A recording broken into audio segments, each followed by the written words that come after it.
Hello, hello, and good morning, and welcome to On the Team Bus, where we bring you stories and adventures of the riders of Team ODZ.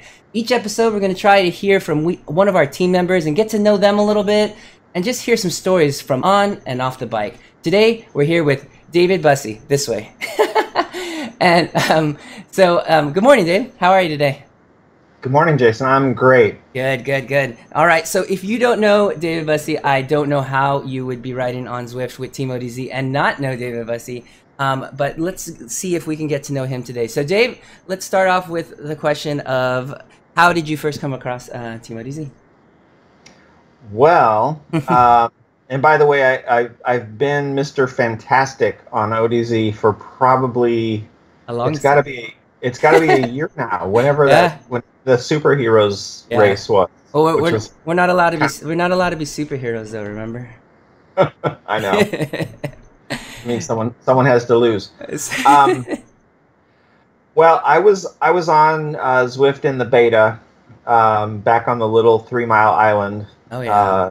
Jarvis, and I can't remember if it was on Jarvis or slightly when Zwift in the beta, when the island first started, when Watopia first started.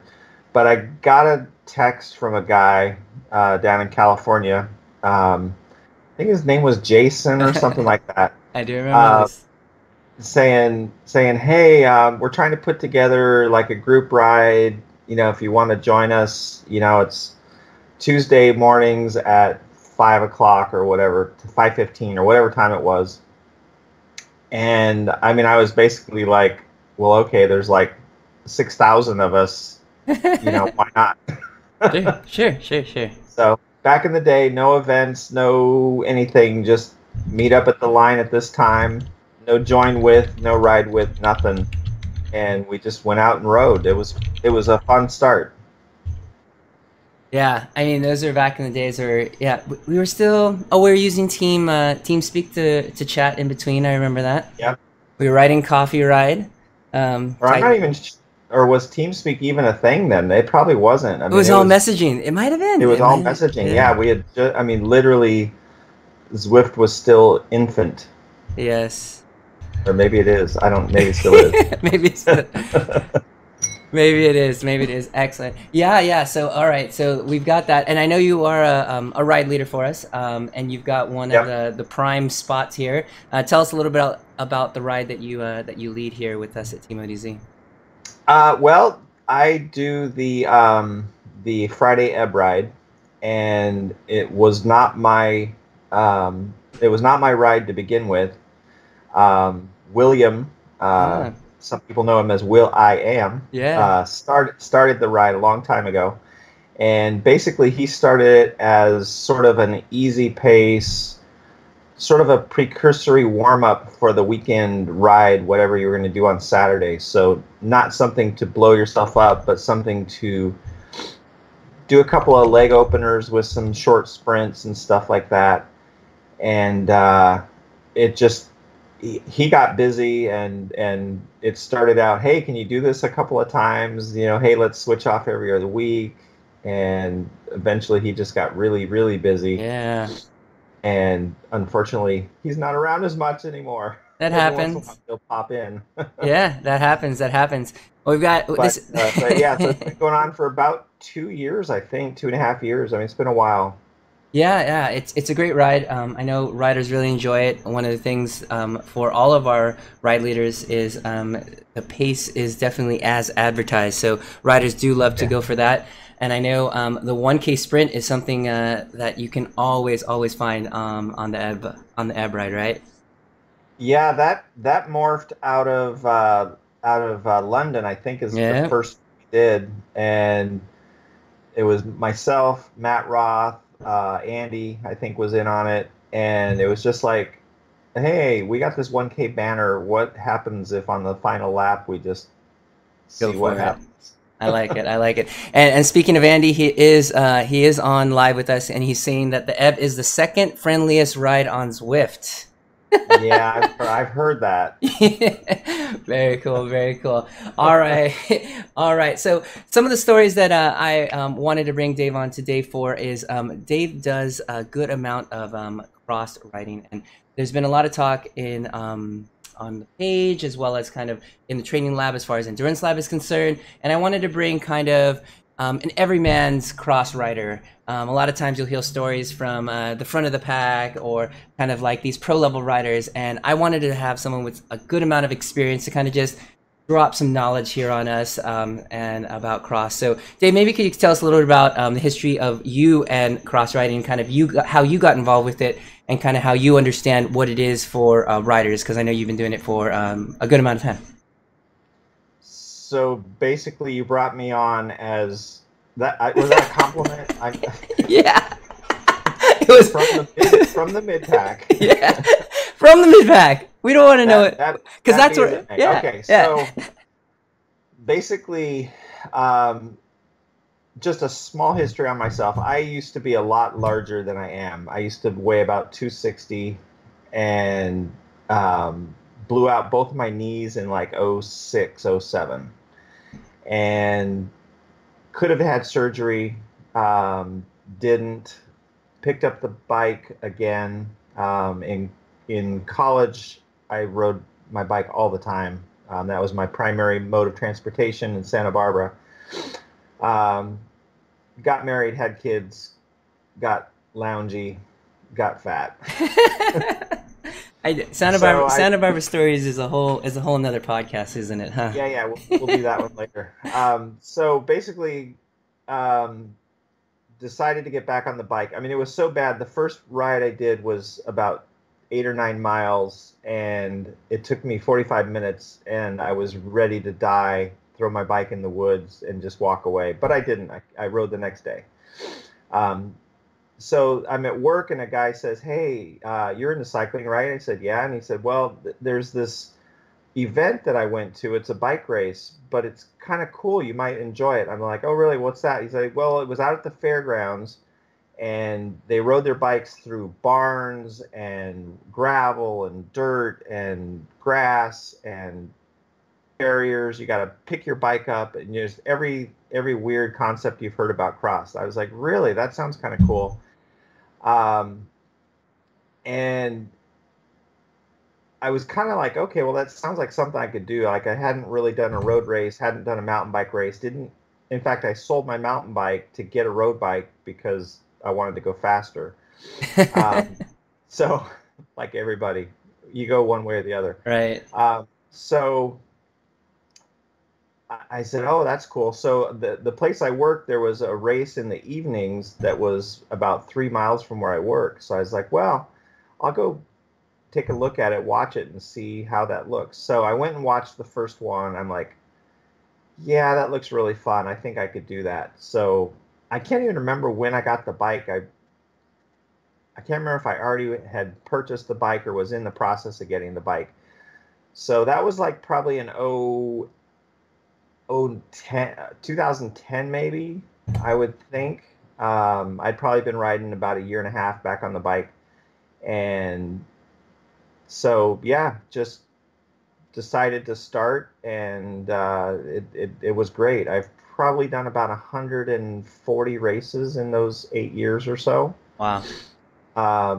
There's a cool tool out there called crossresults.com, and basically it somehow pulls all the cross data from all the race organizations. So yeah, it's kind of like Zwift Power. So basically, you can go on there, and not only does it tell you where you finished in all your races, you can directly compare with other riders, like who have I rode the most against, and how have I done against that person, how many wins or losses versus that person, and stuff like that. So really shows you some of the race within the race type stuff, which is kind of cool.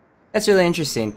And so, yeah, considering that that it's not as, I feel sometimes not as organized, and some kind you get a lot of one-off races, you definitely can have bring that all together is pretty impressive, actually. Because I know there's some really great races. I know here in Southern California where this kind of all started for you, but a lot of them end up being like one-off races in parks or this sort of thing. But down here, could you tell me a little bit about how racing both here in California and where you are now, how do you feel cross is different between the different regions? And then we could even travel, even far east, kind of how it differs East Coast, West Coast.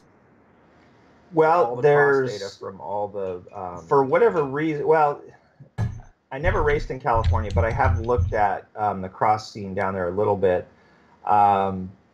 Besides the biggest thing about Oregon that's amazing is every week I can go to 3 or 4 different races, whether it's winter, summer, fall, whenever it is. If it's race season, there's so many races within the Portland metro area. It's almost mind-boggling. I mean, you could literally, it's almost like Zwift. You just get your bike that day. Nice. You go to PIR, you do a road race. You can go do a mountain bike race the next day at PIR. You can, all these different things. Whereas in California, I mean, if you're doing cross racing in California, say Northern California, you might be driving to Sacramento one week. You might be driving to Eureka one week. You literally could be driving 3 hours each week. The longest I would ever have to drive is like 2 hours to Bend or something, but that's just a one weekend type of a thing. Right. Although Bend has their own scene. Bend has weekly races as well. So there's a few series that I do here. There's one called the Blind Date, which is tonight. 2 weeks left of that. Nice. It's a 5-week series. In the dark by the last week because of the shorter days. There's another series that popped up a couple years ago on Tuesday nights, kind of the same idea, different venue. And then the big one is Cross Crusade, which is the world famous series. They can have anywhere from 1,200 to 1,500 racers per day on the weekend. Wow, that is busy. So think of like your county fair with bicycles. I mean, it's literally they've had to change venues more times because of how many people there are than that kind of thing. Yeah. But they have about 8 races a year through that as well. I try and get to as many of those as possible. Yeah, and in the past couple seasons, we've seen kind of the rise of like gravel racing or gravel riding. I guess just for the viewers who may want to or kind of hear both of those words, how is that different from exactly what cross racing is versus gravel riding, gravel racing, for example? Well, I mean, to start with, for those not quite on board, a cyclocross bike is basically looks just like a road bike from a distance. The biggest difference is a little more tire clearance, and typically you have mountain bike style brakes, at least in the old days. You had the cantilever brakes. Nowadays, with road going towards the disc brakes, they're starting to look even more similar. And there's nothing to stop you from riding a mountain bike in most races, unless it's a pro UCI type race. But for general racing, you can ride your mountain bike. A lot of guys do in the early season. A lot of guys will put flat bars on their cross bikes, if that's a preference for them, that sort of thing. So there's all different kinds of things. But basically, it's a road bike with knobby tires that are wider. And again, the bike usually has more clearance. That same bike can be ridden on the gravel. It can be ridden on the road. I mean, I've ridden my cross bike on long road rides, and my speed difference is maybe a half a mile per hour. It's a pretty efficient machine. If I could only buy one bike, it would be a cross bike. I think because you can literally do anything. Yeah, totally. The bikes that I've seen kind of evolved are kind of Swiss Army knife, I guess you can call it. Absolutely, of bikes. And it would allow you to kind of to tackle any terrain. I mean, we've got anywhere from like 32 millimeter tires, disc brakes, super comfortable, that sort of thing, still able to take on the road and that sort of thing. But I think one of the biggest difference as far as cross and gravel is, I know gravel rides typically are a good amount longer. Sometimes that is the differentiation, as well as how the bikes are set up, obviously, for a longer ride versus the shorter format of a cyclocross. Cyclocross, you're looking at kind of more of a criterium style, shorter. How long are typically the cyclocross races for you in your category? Yep, most cross races are early season 30 or 40 minutes, in season about 45 minutes. The pro level elite rides are usually an hour. Yeah. So, Um, go ahead. I was going to say, and in Oregon, the men and women both go an hour for the A race. Nice. In some regions, the ladies do 45 instead of an hour. Very good. Yeah. So, and then on the gravel end, I mean, you could anywhere go from like 100K to, I mean, 30 Oh, cans 100 to miles, 100 100 miles. miles, 100 plus Yeah, miles. Yeah, yeah, yeah. yeah. And it could Um, be, and, yeah, and, it could and vary gravels terrain. and gravels become very popular. Here in Oregon, there's literally thousands of miles of gravel riding you can do. Nice. Um, and there's a couple of different series of gravel racing. So yeah, I did one that was 70 miles in the spring, and it was a lot of fun, really hard, probably harder than any century I've done. Yeah. And speaking of our 32 millimeter tires, we've got Mitchell Dangermon here this morning. Good morning, Mitch. Thanks for joining us. He's got a great kind of bike for this sort of thing, both gravel and for cyclocross. I don't think he's actually cyclocross, but he's one to throw daggers here. Saying Andy's saying that the Bussey that the rides or the races last until Bussey crashes.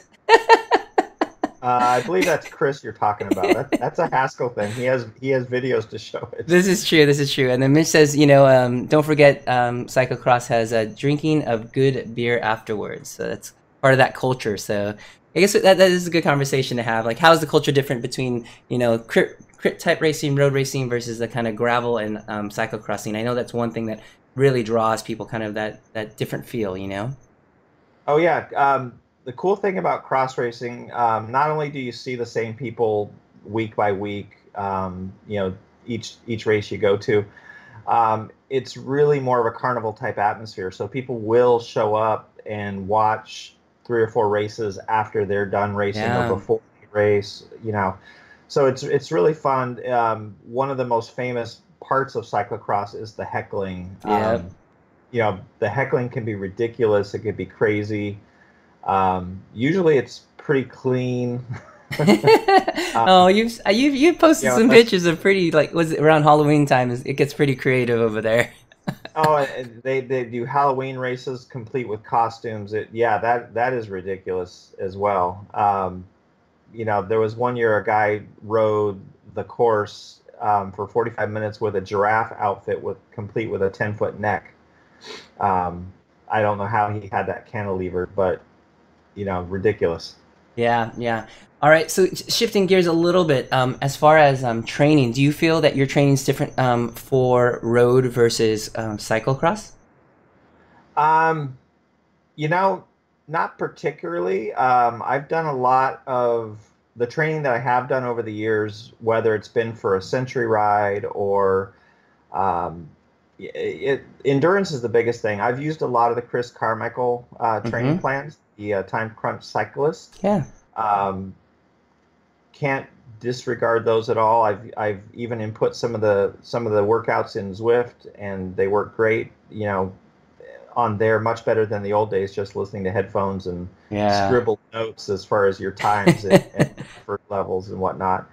Um, but yeah, I mean, the training can change a little bit based on the shorter necessity for the endurance versus like a century ride or what have you. Um, but it's a lot of the same stuff. Over unders are big. That's because basically a cross race is a long over. Yeah.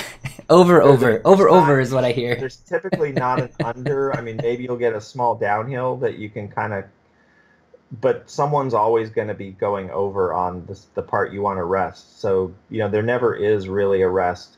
Um, Most races, especially when you're in the middle of the season and it's muddy and sloppy and you can barely pedal your bike because it's so thick with mud, if you're not asking yourself, why am I here? You're not riding hard enough. I Yeah. mean, and you ask anyone who does cyclocross very often, they're all going to say every race, I ask myself, why am I doing this? That's This really is the funny. worst thing I could ever imagine. So you mentioned a little bit of running. Doing a little bit of research here, I was wondering how far can they actually make you run? And I think by course design, I hear it's 80 meters, but from the stories from the races, I hear if it's a full mudder, you could find yourself running a good amount through the whole course. So as far as how does that play a role in a lot of your races, as far as like getting off the on and off the bike and running? Well, sure. I mean, if there's basically, it's always more efficient to pedal, to ride your Always. bike. Mm-hmm. Um, Even if it's thick mud and you're going 2 miles per hour, because that happens, you can have some races will have, 100 feet straight, just 2 inch thick, deep mud. Your tires are getting sucked together by the mud and you can barely move. It's still more efficient to use your spinning legs as much as possible, run at the last moment that you have to. Right. Um, so basically, there's barriers are one thing that's on every race, which makes it a cross race versus a short track mountain bike race or something else. And a barrier is typically, it could be a log, it could be a tree, it could be, typically it's 18-inch high boards set up Yeah. about probably 15 feet apart, roughly, Yeah. so that you can get it at stride. Most riders, once they're good at it, are off the bike and over the barriers and haven't really slowed down much. So you're basically almost a sprint carrying your bike across the barriers. Another type of barrier is an uphill section that you just can't ride anymore, either because of the steepness or because of the mud again, or the slippery or whatever. So you might have to run up a 50-foot hill mid race on each lap or whatever. That's nice. So typically on a dry course, not a huge hill, you might be off your bike 3 times in a lap. If it's muddy, if it's hilly, if it's nasty, you might be off your bike, you know, 100 yards or more each lap. Yeah. That thing. Total. Yes. Speaking of getting off the bike and running, there's been a question from Karen and Mitch here live. They were asking about the shoe difference that you have. I guess it would be like mountain bike versus cross. I mean, obviously road bikes, but I guess how about just is there something special about the shoe, or are you just using a standard mountain bike, or do other people go even further than that? Uh, so why a cross bike versus a mountain bike? Is that the No, question? no, shoes in specific. Shoes, Oh, like the shoe shoes, difference. shoes. Yeah, yeah, yeah, Yeah, the basically it's the same as the mountain bike shoes. yeah. So I use the CD Dominator mountain bike shoes. They're like 250 bucks or whatever. I use them for everything. I use them for road. I use them for cross, mountain. Unless I go flat pedals, then I use whatever I have for that. But yeah, typically I like a lot the Crank Brothers pedals. Just because they're easy to get in, easy to get out. The one thing you don't want to have happen is if you have to dismount on a hill or something, is to not be able to get out of your pedals. And especially, again, I started out with bad knees. I wanted something super easy. I tried SPDs. They were a little tough to get out of. Yeah. The Crank Brothers, a lot of times if you're on a hill and all of a sudden your momentum stops, my foot is out of the pedal before I've even thought about it. The Crank Yeah. Brothers are just that easy, that, no problems with them. Except Yeah. eventually they wear out if you don't lube them all the time and that kind of Yeah. thing. Yeah. So I guess if this is maybe a good point of the conversation. There's two ways to get off the bike. There's a step. What is it? Step through and step around. Is it? So Wow, someone's done some homework. yeah, yeah. So what side of the fence you sit on this, and maybe we could explain kind of what each is. Yeah, yeah. Well, in fact, so my first year of cross, again, I had bad knees. I didn't want to screw that up. So my first year of cross, I rode flat pedals. Okay, that's good. And I was actually ridiculed in some photos. It's like, Um, dude, you're wearing like hiking shoes. What's going on? Kind of a thing. yeah. Um, So eventually I did go to within about a year I went to the clip-ins. Um, and basically so my first thought when I bought the clip-ins, I learned to ride them on the road. I knew how they worked. I had no idea how to dismount How to get off the bike. because you're clipped in on both sides. Right. My brain could not wrap around how to get out of the pedals, Yeah. even though I've been to races or whatever. I went to YouTube. I went to YouTube to learn how to dismount out of the pedals. So basically, um, whichever way you do it, typically you're going to unclip your.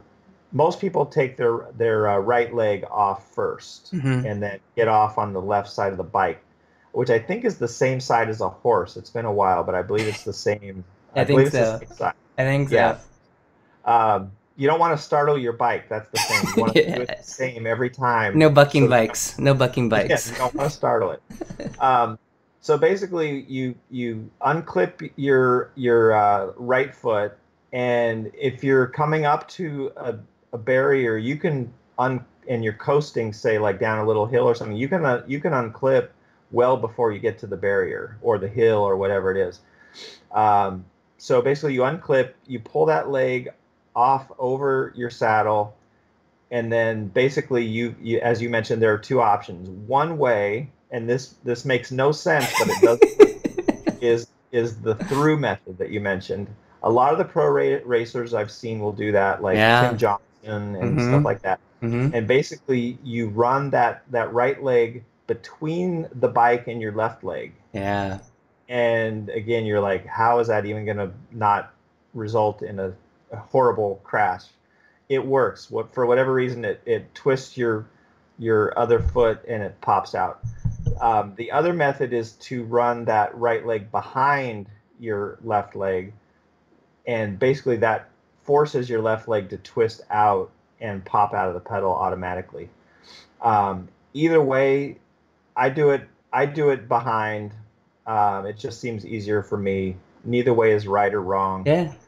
But if it seems weird and you're going to try it, watch a video. Yeah. It makes more sense when you see them explain it and do it a few times. Yeah. Uh, but literally, you can get off and hardly lose any speed over the barriers or what have you, just because it's such a fluid motion.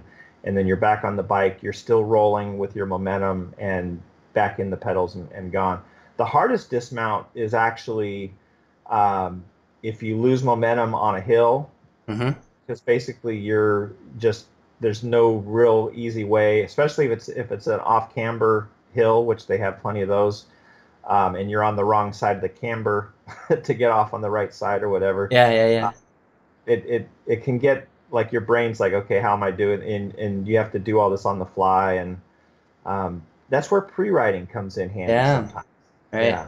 I was going to bring in so with these like essentially specific skills dealing with different types of turns. We could talk about pre-ride also, but specifically, I know a lot of riders do talk about practice. How do you feel? Practicing when you're not at a race. Do you do any of that? Do you feel like that's useful, or do you feel like it's kind of too much? Like it's just go there, have a good time, and just learn as you go type practice for cyclocross. Well, I did more when I first started, as far as going to a park or a school and Hmm. just doing circles on your bike and weaving around. Because basically, a cross race involves, depending on how they have it set up, of course, involves many turns, and many of those turns are 180 degrees with about 3 meters of track on each side. So basically, you have 6 meters roughly to do a U-turn, um, typically coming into it at 15 miles an hour or whatever. So, Yeah. you got to pick your line and go. Sometimes it's muddy, which adds to the fun. Yeah, yeah. So Mitch says since you've got all the tricks down with dismounting and all the race lines, do you still practice the beer drinking? No, that comes pretty easily. That goes very easily. All right. You did mention a little bit pre-ride stuff. So a lot of times I know riders will get a chance to kind of jump in and check out kind of the course itself. I know line choice or kind of where people are running the lines is important too. So with that and different surfaces, if you could talk about different surfaces and kind of the pre-ride of the course, what you're looking for during that time. Yeah, pre-ride is very, very important. It it basically like the Wednesday night race I do, they literally change parts of the course every week. Oh, wow. So a turn, they don't have to, they just like to. Yeah, yeah, So yeah, so a turn that you took last week, especially if your brain is following the grass that's worn from the week before, yeah. Oh, if you take that line, you might end up in the tape or end up into in a the tape. tree or Yeah, something. yeah. So basically, pre-riding is a great thing. Even like a course that they use once a year, it's going to have a lot of similar characteristics, but there's still going to be a turn or a downhill or an uphill that you didn't expect if you don't pre-ride the course. So it's very important. Typically, I will try and get to any event at least an hour of open time before the event, whether it's on a Saturday morning or a Wednesday after work. Um, just to pre-ride, see how the course looks. Usually the first time through is at a very moderate pace, 5, 7 miles an hour, just checking it out, just seeing what it looks like, deciding what lines you might want to take, that sort of thing. If it's a dry course, the lines are a little bit less important and they're just Right. going to be pretty standard like you would in a turn on a crit. It's like, okay, you start your turn, you do your apex, you leave the turn, you know when to start pedaling and all that. But if it gets muddy, um, that's when you really have to pick your lines really carefully, based on the depth of the mud, based on, hey, there's grass on the edge, I can get traction there. Right. You know, although sometimes the mud is better to travel than I mean, so practicing before the race is really important. Um, Gravel, typically there's different kinds. There's the thick, heavy gravel that they just put down that's never been ridden on, and there's the gravel that has been ridden on, and there's usually one line that is the good line. The rest of it is that Yeah. thicker gravel. So one line kind of wears down to the bedrock underneath. Um, Sometimes that doesn't appear because at the beginning of the race, beginning of the series of races that day, the gravel was thick, but then it gets separated, and eventually, so by the time your race comes, there still might be a better line than there was when you first pre-rode the course. So you have to still scan and be able to adjust your tactic or your lines during the race, even from lap to lap. I mean, you might try a corner one way during a race, and there was traffic and you didn't get to the place you wanted to get, so you have to figure out earlier how to get there, stuff like Yeah. that. So yeah, Yeah. I think that's one thing about cross that riders really enjoy. It is a little bit more dynamic. Obviously, like during a crit, for example, since the surface is the same every time you come around the corner, your lead in, your apex, and your exit could be, very changes very little. But for a cross race, it can change every lap. So a lot of riders like that. A lot of less predictability. They have to be on their toes, making choices. So it's one thing that riders really enjoy about cross.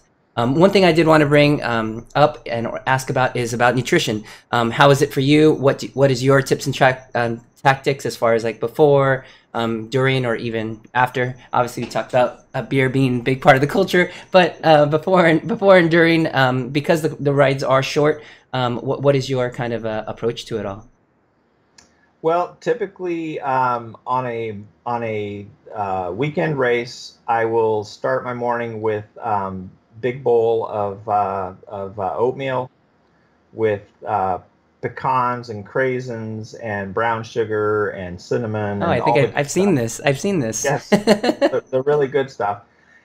Just because that's sort of a long burning fuel that is just good to have in your belly, and you're not really gonna have to do anything for 3 or 4 hours, but it just kind of tops everything off, gets you going for your day, and lots of coffee. Yeah. There's never enough coffee in the mornings. um, on a weekday ride like tonight, I'll typically make a peanut butter jelly Nutella sandwich, and Nice. I'll eat half of it after work, right, probably an hour and a half before the racing and all that. So again, just something to not be hungry and just, not a huge meal, but something just to have in your belly and be able to work from. Typically before the race, I really like the Cliff Blocks, the black cherry with the caffeine in it. That's a good one. I'll usually eat three of them three of the little cubes, not 3 bars. That's a lot. Just so Mitch knows. Don't go overboard, Mitch.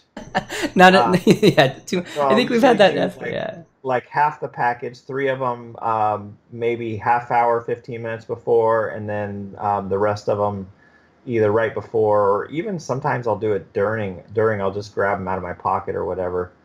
And then typically I just ride with, well, a big contention in cross racing is, do you have a bottle on board? Yeah. And typically early season when it's still warm, like tonight it's supposed to be about 80 degrees, I'll definitely have a bottle. When it gets around to, and you kind of need it. I mean, you'll get the cotton mouth, the whole thing, if you don't, because you're basically going so hard. As the season progresses,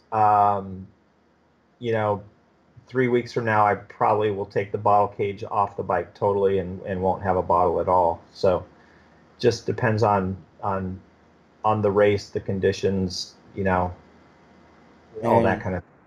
All right. So we're coming up on time here, but there is a burning question coming from the live stream. We've got plenty of bikes behind you. Can you take us a little bit through our stable there of what you've got and kind of tell us a little bit about your bikes there? Yeah, my wife would say this isn't even all of them. So, so this is a nice bike. This is the classic bike that has been ridden more this last month than usual. Yeah. I was told by a guy who knows old bikes, it's probably from the late 80s. Nice. Down tube shifters. You get a millennial once in a while say, "Hey, how do you shift that thing? How do you shift those things? How do you shift that thing?" Gosh. It's a fun bike to ride. The seat on it is horrible, so I need to get a new seat that matches my other seats. Again, just like pedals, it's like use the same pedals on all your bikes, use the same shoes on all your bikes. Why change what works? It's like you're not going to shave that much time off your road time because you have a matching saddle to the era of your bike or something. Exactly. Behind me, I've got my Norco mountain bike, which I use for short track and cross country mountain bike rides, stuff like that. Behind that is a weird Cannondale that I kind of got for free. I'm not sure if you can even see that one. I can see it. And that one, it's a strange design. It's a 46er, I guess, or a 64. I'm not even sure which way you do the number. But it's got a 24-inch wheel in the back and a 26-inch wheel in the front. Interesting. When mountain bikes were first coming out, apparently Cannondale thought that would be really cool to do that. Yeah. The bike I got it for free. It was sort of taken apart a little bit. I put it together. It rides fine. It's just a weird little bike. Yeah. And then your road bike there. Behind. I didn't even see that. That's my 2001 Lightspeed. Yeah, I love that bike. My first road bike was a Le Mans titanium bike. Wow. And like a lot of guys, I bought it online, of course, on eBay. Beautiful yellow pearlescent paint, the whole thing. Just a lovely bike. Rode great, but it was a 57, a little too big for me. And Le Mans are kind of long bikes anyway, so I was really stretched out and being old and having a bad back and all that stuff. I was able to do a Century on it, no problem, but it was just not the perfect fit. So I sold that. I took all the parts off, sold the parts, sold the frame on eBay, and I found this Lightspeed titanium. I got it for $975. It's a 2001 9-speed Ultegra. Got it for $975. Put my better wheels on it that I'd taken off. Actually, I had purchased them separate. put the seat I liked on it, Nice. and so basically for, it's a $1,500 bike, and if it's tuned up and running well, literally it's so quiet you can't even hear it coming. I startled a guy getting his mail one time as I was pedaling up a hill. He's like, "Oh, I didn't even hear you coming." Yeah. That's It was kind of awesome. hilarious. But it's a great bike, super comfortable. Did STP on it. Oh, wow. Uh, so yeah, Very cool. it's not as fast as some people, but Yeah. like Reese, And he's she's got and he's got two comments for us. He said that Cannondale back there sounds a little bit perfect, like a perfect match to Bussy. It rides okay, but it's just a little bit weird. oh god. And he also asked, if you take all the bottle cages off, how do you carry the beer? Well, the beer stays in the car, and you just get that afterward. Yeah, yeah, and Uh, I mean, beer hand-ups aren't really allowed, but they've happened. nice, Uh, nice. Portland has a strange culture. I mean, they do like dollar hand-ups. Whoa, They'll put like $1 in a can or bottle like hanging out and put it on the ground, so you have to like reach down and grab it, kind of a thing. interesting. I've got a great there used to be this gal that she would race 4 races a day. Whoa, One race was a unicycle race, oh my gosh, but that was only one lap. And they would go down the hills, up the whole thing on the everything, unicycle. huh? Yeah, just crazy. But she was like 16 or whatever. She would do four races a day. But I have this great picture of her um, on this uphill section. So she's riding her bike up this steep hill that a lot of guys can't even ride, Hmm, reaching down, grabbing a dollar bill out of a bottle that's at the top of the hill without even losing stride or anything. Um, which makes me think, if I tried something like that, I would crash. Um, Crashing is part of cyclocross. yeah, If you race long enough, you will crash eventually. Especially in the early years, you will crash a lot. yes, In the early races of the year, you will crash a lot. With the mud, not a crash per se, but if you lose track, or if you lose traction with your rear wheel, you're probably going to go down. You're going to get in the mud. You're going to fall down. I've had races where everybody's on the start on a long muddy section, and you can't see the ruts underneath the mud, yeah, and some guy going 15, 20 miles an hour, some guy right in front of you just goes down in the mud, and next thing you know, there's a barrier that wasn't on yeah. the course plan. Stuff like that. That's Um, it's a great sport. It's a fun sport. It's exciting sport. It's the camaraderie. Even if you don't go to race and you just went to watch, it's a lot of fun. I mean, there's always something going on, always exciting.